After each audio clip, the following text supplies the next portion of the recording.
Muchas gracias, Mauricio Merino.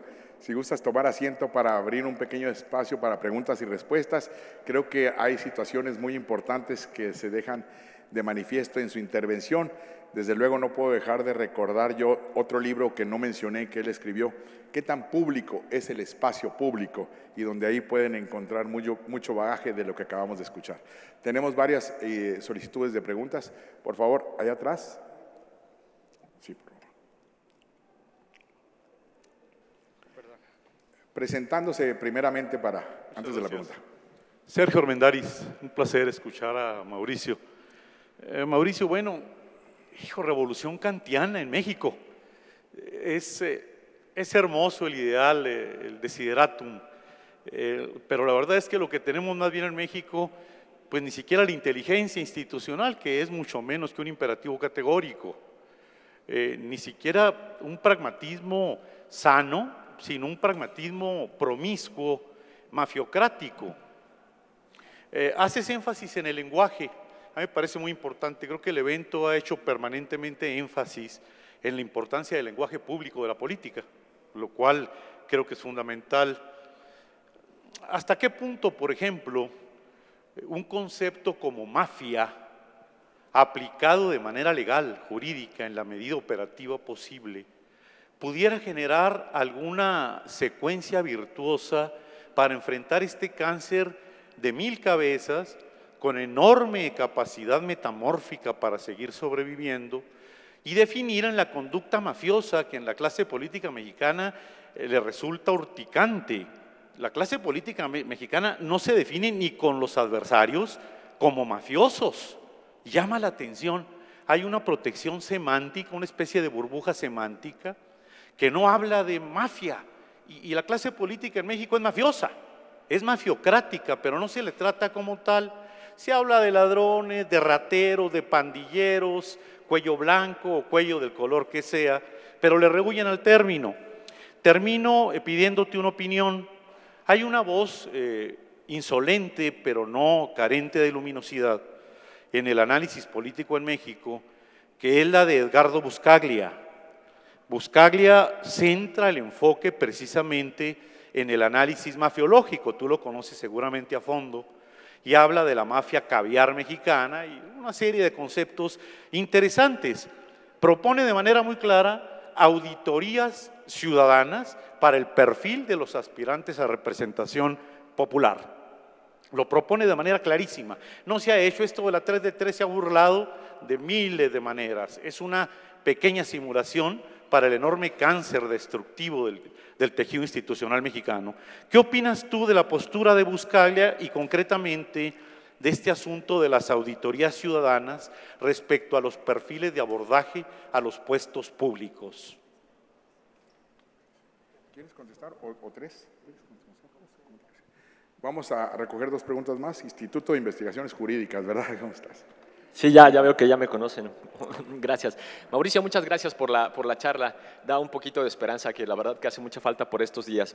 Algo que mencionaste, pero en lo que no profundizas, es que claramente hay resistencias desde dentro del cuerpo, ¿no? Porque todas las medidas que mencionas no necesariamente se hicieron ahí, probablemente se hicieron de fuera. Entonces, si pudieras profundizar un poco más en 2 puntos. ¿De dónde vienen esas resistencias? ¿Y cómo podríamos vencer esas resistencias? Que me parece que es el principal problema que estamos enfrentando. Y quiero aprovechar esta segunda parte, la de cómo podríamos vencer esas resistencias, para que nos cuentes un poquito de nosotros, de cómo van y de cuál es el diagnóstico que están haciendo en torno a esto. Gracias. Teníamos en este primer bloque una intervención más, por favor.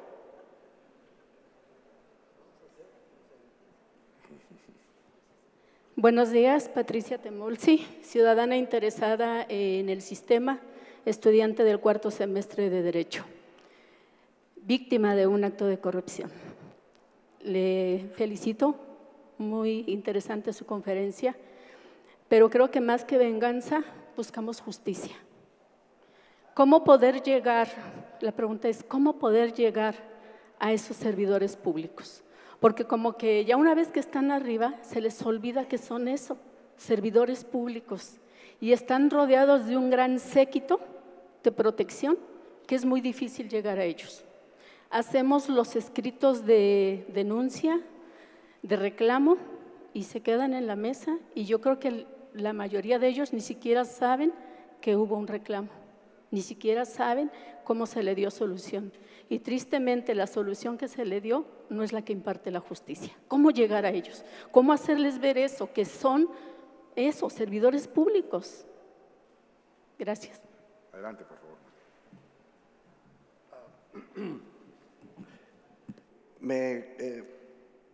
Mafiocrático, está simpático el término. En uno de los seminarios internacionales que ha organizado la Red por la Rendición de Cuentas, aquí está Lulú Morales, su coordinadora, vino Stefano Fumarolo, está con nosotros, porque murió en condiciones raras, ¿no? Stefano Fumarolo era el intelectual, la persona que entendía cómo funcionaba la mafia italiana, literalmente la mafia italiana, la Comisión Antimafia del Parlamento italiano. Algo sabía Stefano y vino con nosotros a compartir, antes de que se convirtiera en lugar común la idea de la mafia, ¿no? Y nos dijo, con toda razón, pero ustedes los mexicanos no acaban de entender que la corrupción es siempre un fenómeno de redes, que sí, puede ser que alguien se corrompa solito, a sí mismo. La corrupción de un ángel, ¿no? Pero eso es otro fenómeno, es un fenómeno de otra índole. Para que la corrupción tenga sentido social, político, debe ser entendida eso, como redes de individuos que se ponen de acuerdo para hacer propio lo que es público, para adueñarse de lo que es de todos. Lo público es de todos, lo público es abierto y lo público es conocido. Esto nos lo ha dicho Nora Rabotnikov desde hace mucho tiempo.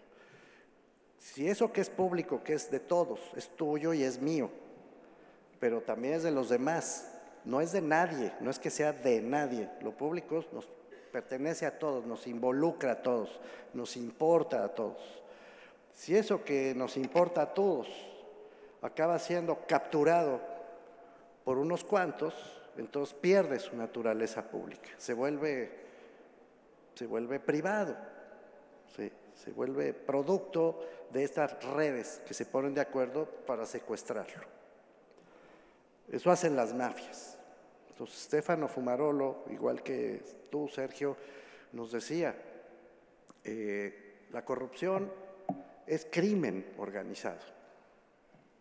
Funciona como el crimen organizado, en redes, se organizan, se ponen de acuerdo.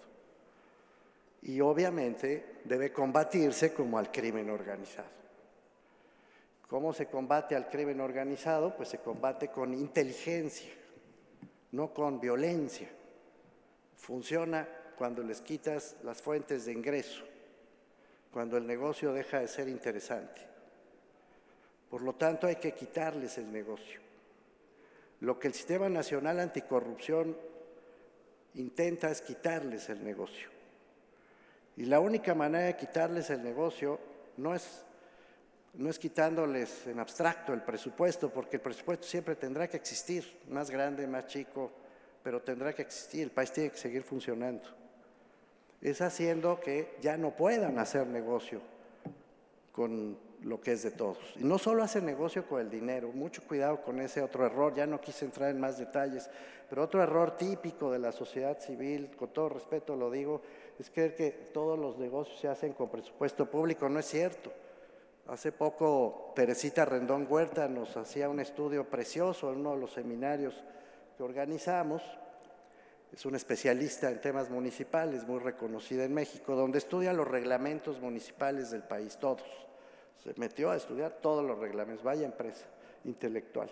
Y lo que encontró fue sistemáticamente trampas reglamentarias, regulatorias, para poder realizar extorsiones, para negociar. Reglamentos que sirven como piso de la negociación corrupta. Ahí no hay presupuesto público, hay facultad reglamentaria, que también se usa para eso. Y lo mismo pasa con las decisiones que se toman. Decisiones de te asigno presupuesto, impecable. No hay ningún problema, te estoy dando presupuesto que se aprueba en la Cámara, todo funciona impecable, sí, pero estás sesgando a favor de unos para desfavorecer a otros. Cuando revisamos la asignación para los grupos vulnerables, de acuerdo con la ley de discriminación, la ley federal para combatir y prevenir la discriminación en México, y revisamos los 5 grupos vulnerables y vimos los programas, perdón por el tecnicismo, pero vale la pena decirlo, los programas que están sociales, supuestamente sociales, que están destinados a los grupos vulnerables, encontramos que no llegaban a los grupos vulnerables, no llegan. En el caso de los grupos indígenas, solo llega el 7% del dinero asignado a los pueblos originarios, no del dinero que se destina a toda la población, sino a esos pueblos originarios en particular. Bueno, pues les cae el 7% del total, 93 se quedan al camino. Porque también hay corrupción legal, también se hace corrupción usando las leyes impecablemente.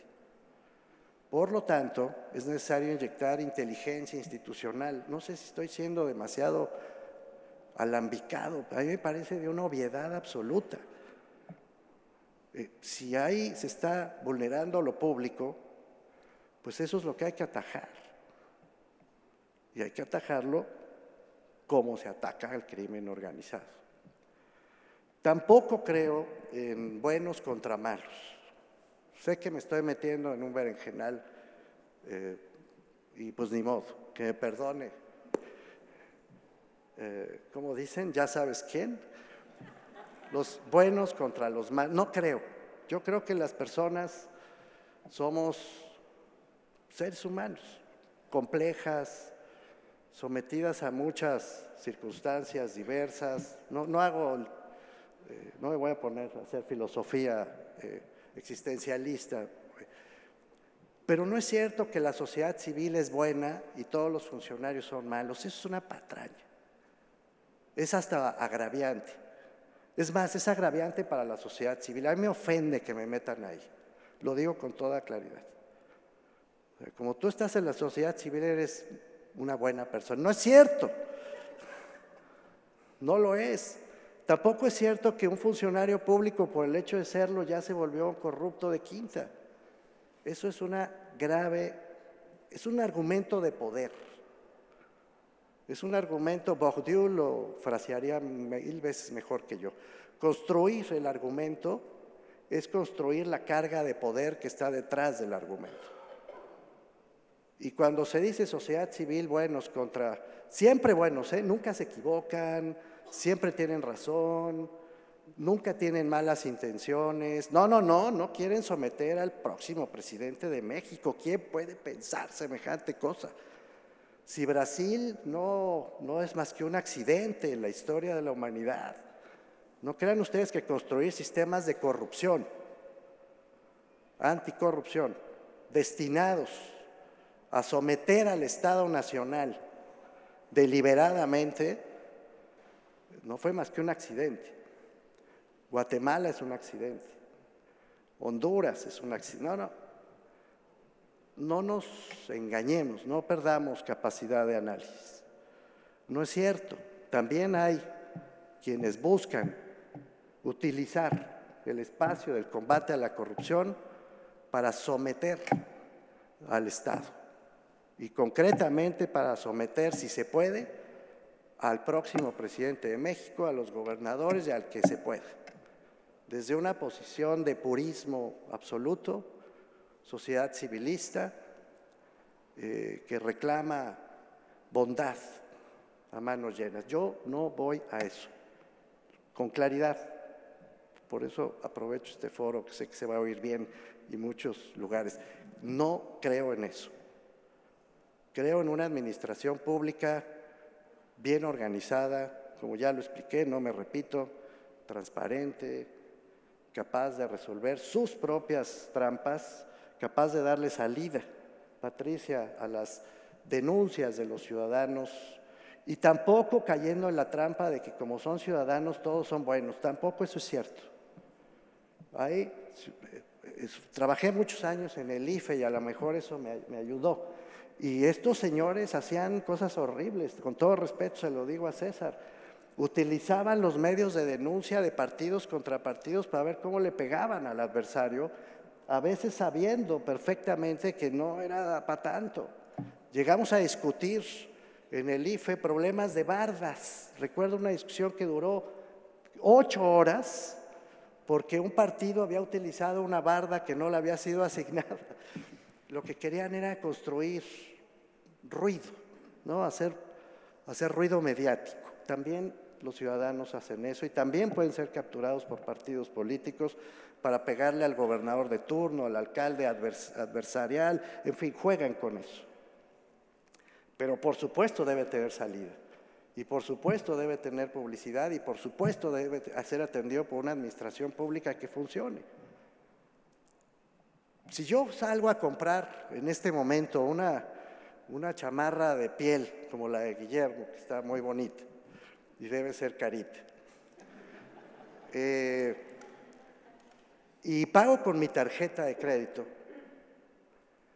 en un rato más me hablan del banco y me preguntan, les ha pasado a todos los que usan tarjeta, los que usamos tarjeta, ya sé, iba yo a decir otro chiste, pero me lo guardé. Y entonces, y te hablan y te preguntan, ¿usted compró en tal tienda porque rebasaste tus estándares, lo hiciste en otro lugar? Y hay máquinas que detectan eso. ¿De veras no podemos hacer algo similar para los gobiernos? Pero, ¿qué pasa? La gente cuando entra a los gobiernos pierde capacidad intelectual. No es cierto. Entonces, sí está muy bien lo que dice Buscaglia. Nada más no confundamos buenos contra malos porque eso es mentira. Hay que atajar también esa mentira. Tenemos que construir entre todos sistemas que nos permitan resolver eso. ¿De dónde vienen los boicots? Bueno, ¿cuánto tiempo tenemos para conversar? No, fíjate qué interesante. El otro día que se instaló la Comisión de Transparencia, ¿cómo se llama? Combate a la corrupción y participación ciudadana en el Senado de la República, observé que no se mencionaba a los magistrados del Tribunal de Justicia Administrativa. Hay que nombrar 18 magistrados y los tiene que proponer el presidente y los tiene que ratificar el Senado. Por lo tanto, esa comisión es corresponsable del proceso que ha de seguirse, de su transparencia, de saber si un magistrado por lo menos sabe de derecho y no solo es cuate de Peña Nieto, porque la lista que mandó es de cuates de Peña Nieto, del presidente, el señor presidente Enrique Peña Nieto, me corrijo. Y no sabemos nada al respecto, y los senadores no lo mencionaron.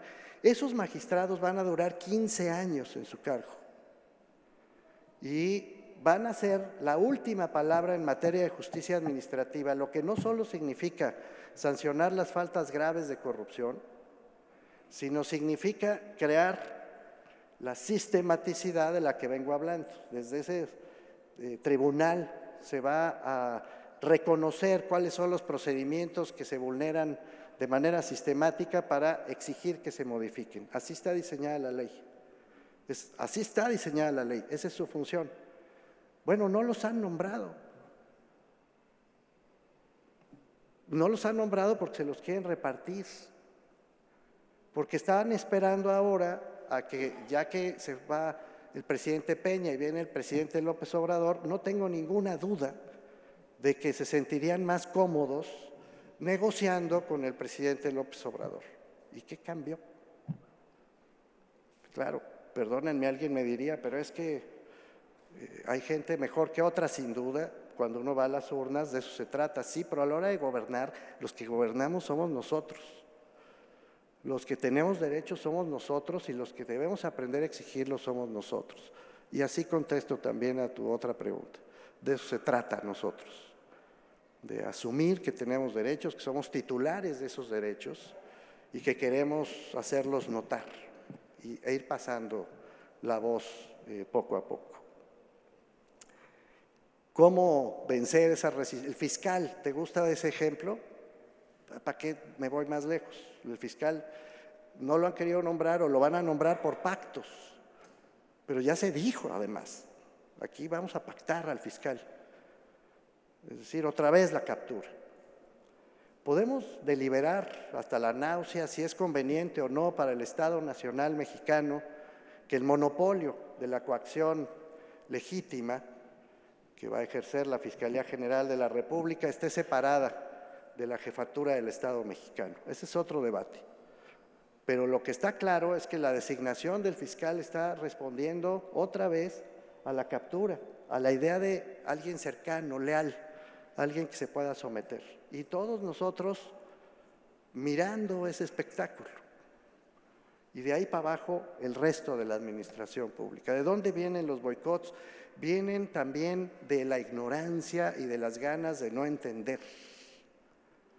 Vienen, como ya lo dije antes, del deseo deliberado de hacer lo que la ley no te ordena hacer para hacer otra cosa que es más visible, que te saca a los medios, que te da espacio de poder, que te da titulares en los periódicos. Y así ha sucedido. Entonces, eso también está medrando con este asunto. ¿Qué debemos hacer? Insisto, la tesis que les he venido a plantear, que reitero con las primeras preguntas que me formulan, es hagamos simple esta batalla, hagámoslo lo más sencilla que se pueda. Entendamos que es simple, que no es cierto que sea compleja, no le hagamos caso a los que se suben a estas tribunas a decir esto es muy complicado y las leyes, 5 leyes más 7 leyes más no sé cuántos reglamentos. No, si no estamos litigando, estamos tratando de resolver un problema público y tiene que ser simple. Y es muy simple entender, lo digo otra vez, machaconamente, que documentar lo que se hace, poner las cuentas en orden, tener los archivos bien organizados, publicar esa información y obtener inteligencia institucional de auditorías, contralorías, jueces administrativos y fiscalías no es difícil. Y que de eso se trata el combate a la corrupción, de eso se trata el Sistema Nacional Anticorrupción. Sí, gracias. Tenemos ya un breve espacio nada más. Vamos a abrir rápidamente 2 preguntas muy concretas para concluir con una breve exposición también del conferencista y poder dar paso a la siguiente evento que tenemos programado en el Encuentro Anticorrupción. Por favor, Guillermo. Doctor, buenos días. Felipe Coria, CPC Durango. Hablaba usted de esta pedagogía social que no hemos realizado los CPCs como tal. ¿Cuáles serían 3 acciones concretas que propondría para que hiciéramos y esas acciones llevaran a que precisamente generáramos acciones y esa confiabilidad que la gente debiese tener, tanto en nosotros en lo local como en el sistema en el nacional? Gracias. Muchas gracias. La siguiente, por favor, aquí enfrente. Muchas gracias, Guillermo Noriega, ex algunas cosas, integrante de nosotros, por cierto. Doctor, mi pregunta tiene que ver con la puerta de entrada, como la naturaleza original de la captura. Y uno de los ejemplos creo que mejor podemos ver son los OPLES, los organismos públicos locales electorales. En dado momento, los organismos capturados por los gobernadores y repartidos entre cuotas en los congresos locales, pues la decisión para tratar de revertir eso fue llevarse la decisión al INE. Sin embargo, siguen capturados y lo que cambió fue el código postal de donde se toma esa decisión, pero no la repartición, casi en términos de cuántos rojos tienes en este estado, tantos te van a tocar tantos. No ha cambiado eso. Fue un fracaso esa reforma. También lo hemos visto reiteradamente en otros órganos autónomos, cuotas, cuates, reparticiones. Algunos los hemos sufrido, a poquito, ¿no? Sin embargo, yo veo una simulación institucionalizada muy arraigado, está arraigada la simulación. Y ese mismo sistema, esa misma dinámica se ha traspolado también al sistema anticorrupción y a los sistemas locales anticorrupción. Y creímos cuando discutíamos en la creación, en los foros de la Red por la Rendición de Cuentas, que crear comisiones de selección de notables, ¿no?, iba a permitir que la puerta de entrada de estos EPCs modificara esa naturaleza y no se permitiera y no se diera la captura. Pero no ha sucedido, porque la decisión, a fin de cuentas, de capturar a las comisiones de selección también pasan por un Congreso que es un órgano eminentemente político partidista y también se ha repartido. Sí, no en todos lados, pero se ha dado, ¿no? Y así también se ha capturado pues, las fiscalías anticorrupción y una serie de instituciones. Mi pregunta es clara, ¿no? Si le damos la decisión directamente al legislativo, se reparte. Si buscamos otras puertas de entrada, también se reparten. ¿Qué hacemos? ¿Qué nos inventamos? Muchas gracias. Tenemos una última pregunta que sí les pediría que fuera muy concreta, allá al fondo, por favor, para poder dar mayor espacio a la respuesta.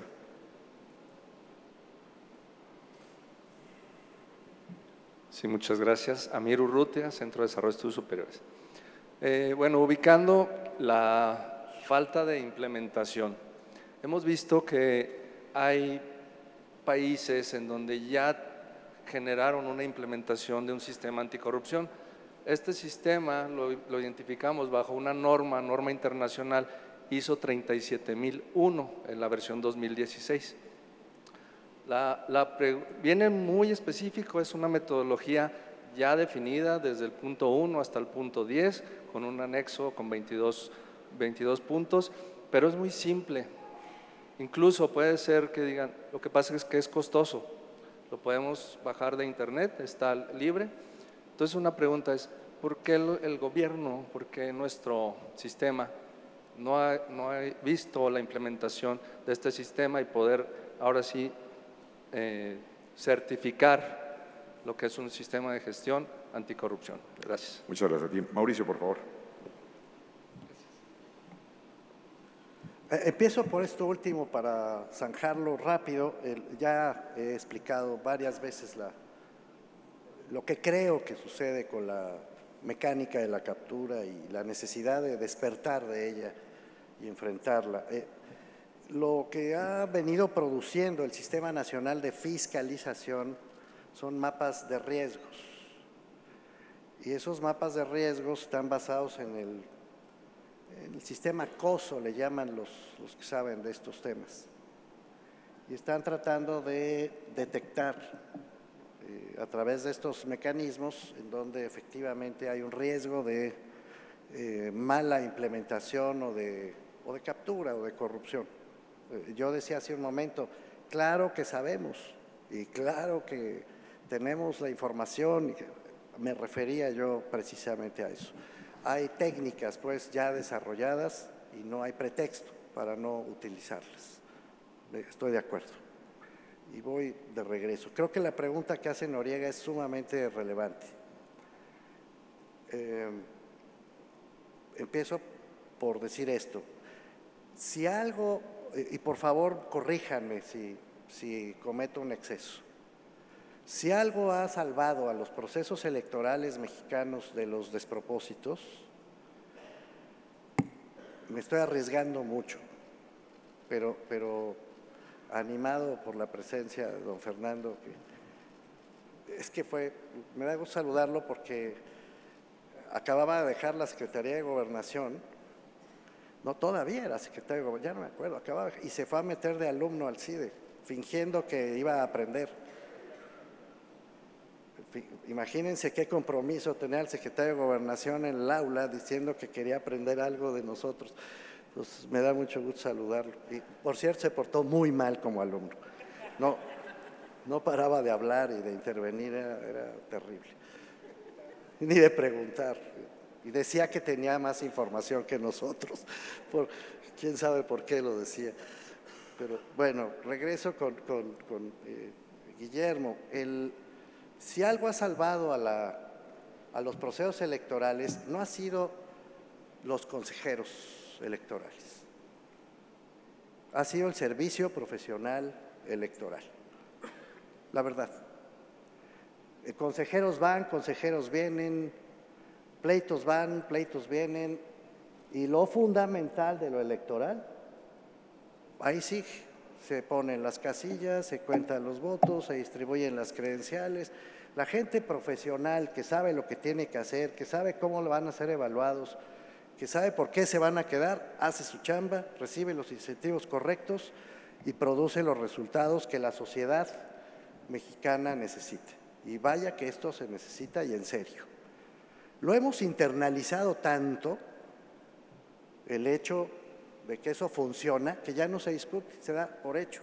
No, sucede porque es el único servicio profesional de carrera que se ha mantenido intacto en el país, que no ha sido manoseado.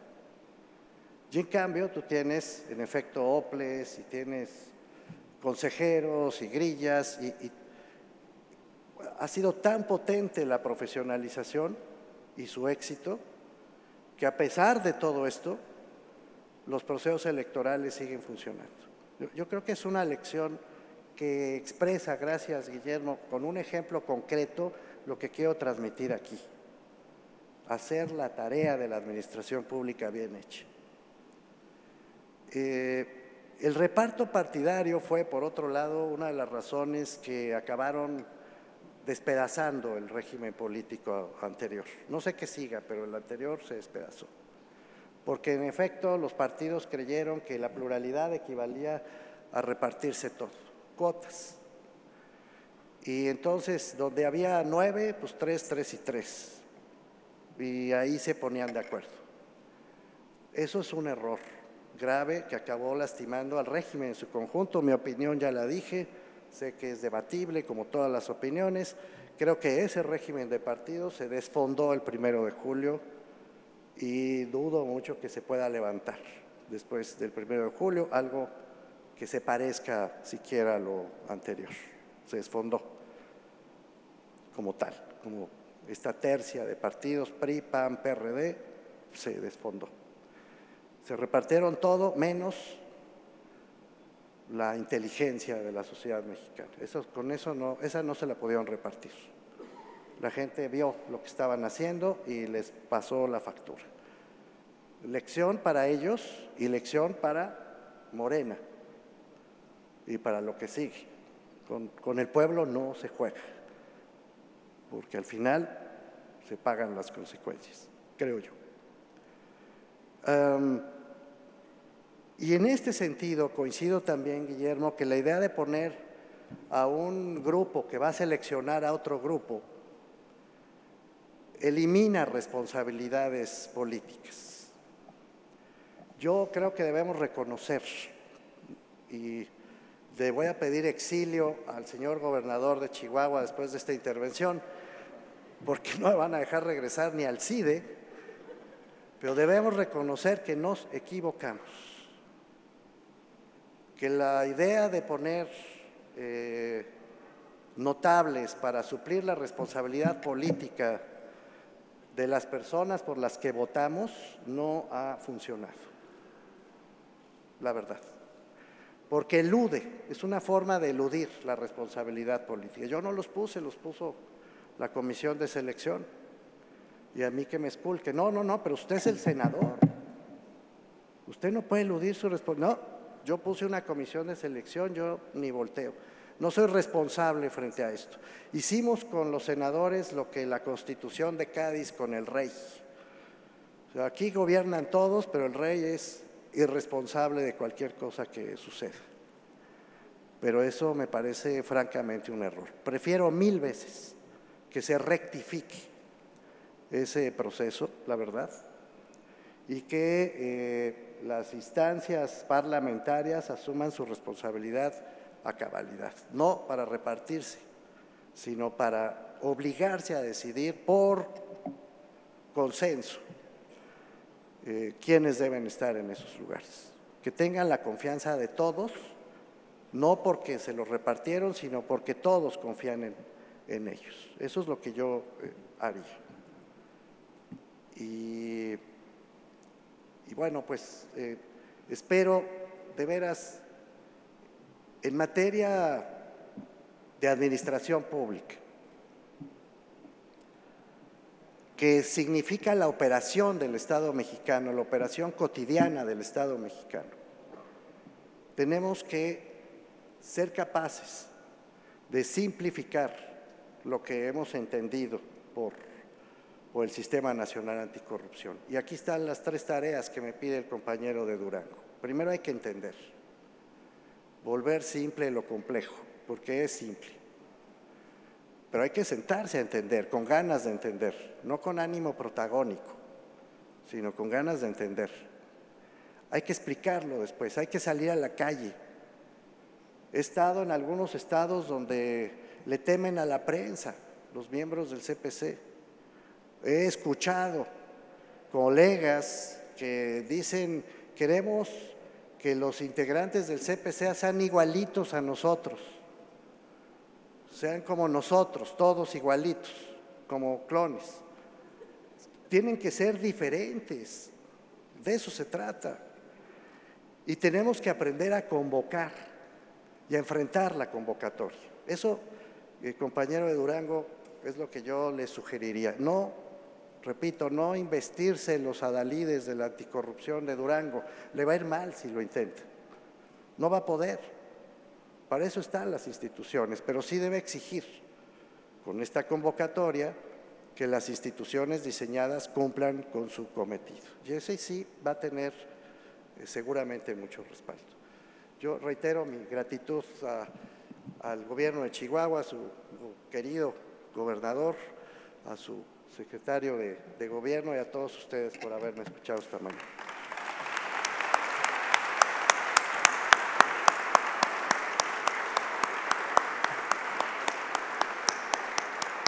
Muchas gracias. Captura y corrupción ha sido el título de la conferencia que seguramente nos convoca a deshogar los conceptos que plasmó a lo largo de su charla, en donde desde luego tenemos que destacar lo que es el Estado, lo que es la sistematización de la corrupción, la pedagogía pública, la inteligencia institucional, pero sobre todo la voluntad con la que hay que actuar. Muchas gracias, Mauricio, aquí tienes tu casa y tienes un fuero para expresar lo que aquí digas. Felicidades y gracias a todos ustedes por su atención.